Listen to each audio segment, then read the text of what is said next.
Pengalamannya dong, suka dan dukanya apa aja nih selama menjabat dari chef? Kalau pengalaman suka duka ya belum ada, baru berapa bulan pelantikan tanggal 19 Agustus kemarin, terhitung juga masih 2 bulan. Kalau pengalamannya juga pengalaman jadi dewa ternyata ya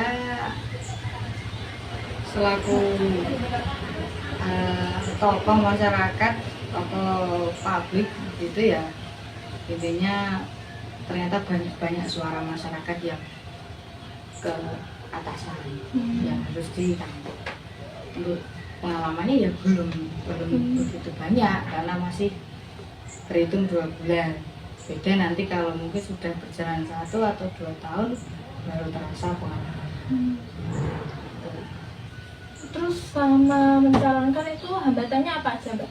Hambatannya banyak. Kalau hambatan itu hambatan dari masyarakat, ada yang suka, ada yang enggak suka.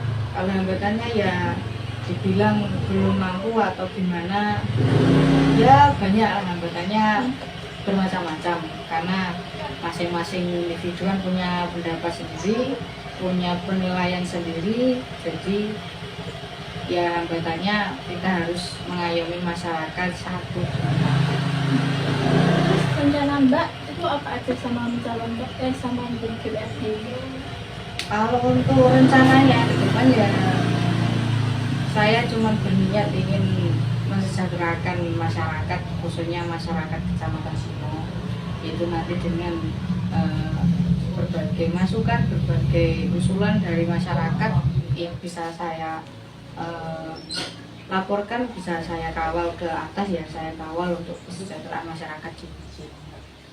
Terus dulu kenapa Mbak itu bisa berpikir untuk mencalonkan diri jadi DPR? Wah, ya kalau itu udah ada pikiran sama sekali, ya udah rezeki, udah takdir aja. Dulu udah ada pikiran karena ada dorongan dan juga dukungan dari beberapa orang, ya memotivasi lah itu. Akhirnya sebagai generasi milenial, karena kalau saya kan generasinya milenial, kalau adik-adik kan generasinya generasi Z, udah beda. Yang memulai biar ada penerusnya, tidak melulu yang menjadi dewan itu selalu yang sudah usia lanjut, yang usianya sudah usia rentan, ya kita ubah lah, kita ubah budaya itu mulai dari generasi milenial biar punya pengalaman, biar tidak ketergantungan dengan apa yang sudah orang tuanya kasih.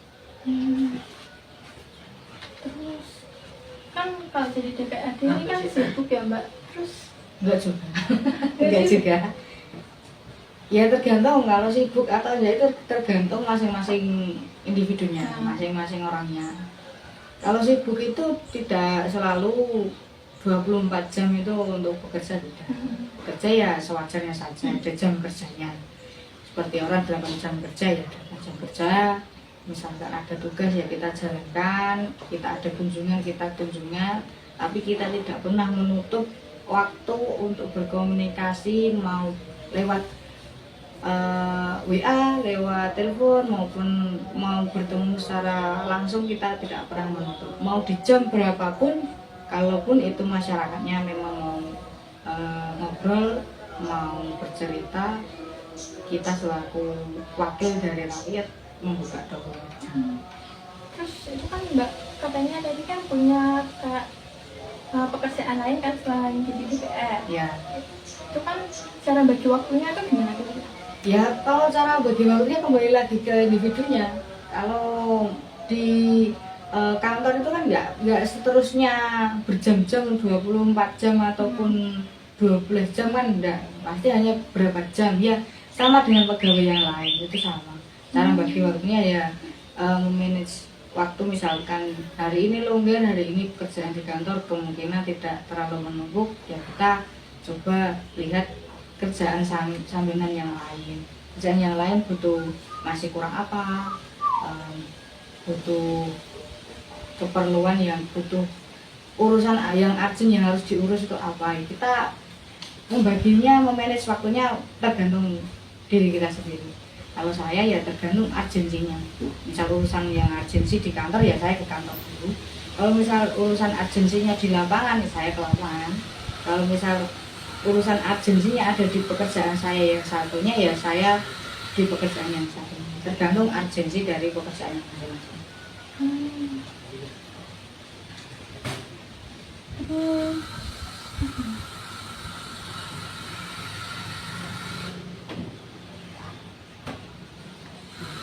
Terus dulu waktu itu menjabat, waktunya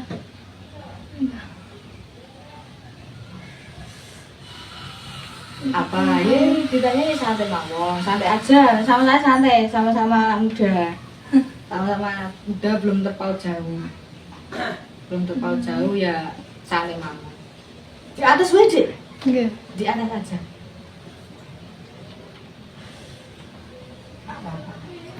Kalau ada yang lain mau bertanya monggo. Daripada temennya satu ditemenin di sini tidak apa-apa.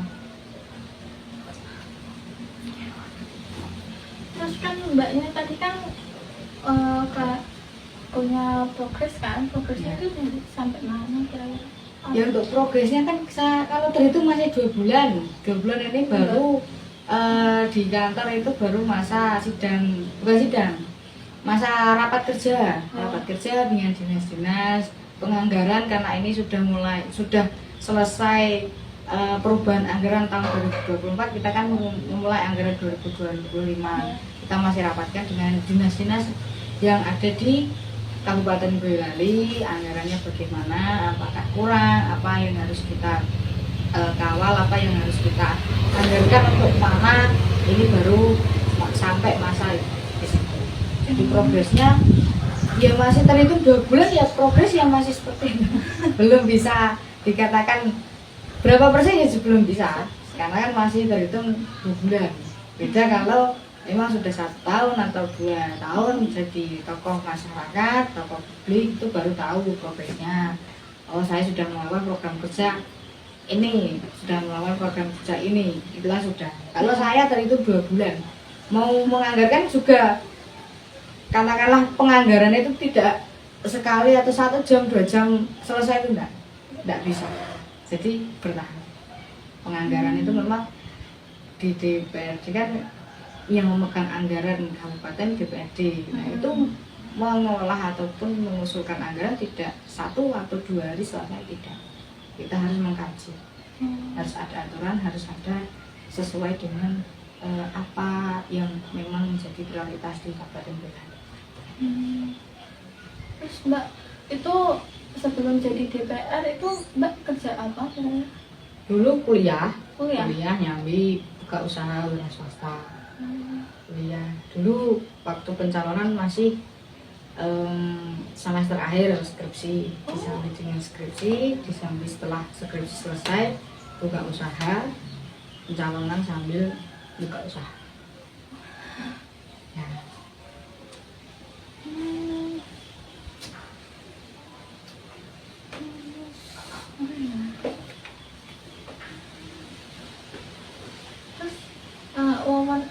Wewenang kayak sama apa ya, wewenang terus sama wewenang jadi DPRD itu kayak apa? Kalau wewenangnya ya wewenang di DPRD itu kan bisa mengusulkan, bisa menganggarkan. Hak-haknya itu kan ada 3 hak yang diterima DPRD, kan ada interpelasi, ada hak angket, ada juga hak menyatakan pendapat. Ya. Nah, itu ya yang diterima DPRD itu. I used to think that I wasn't fine enough.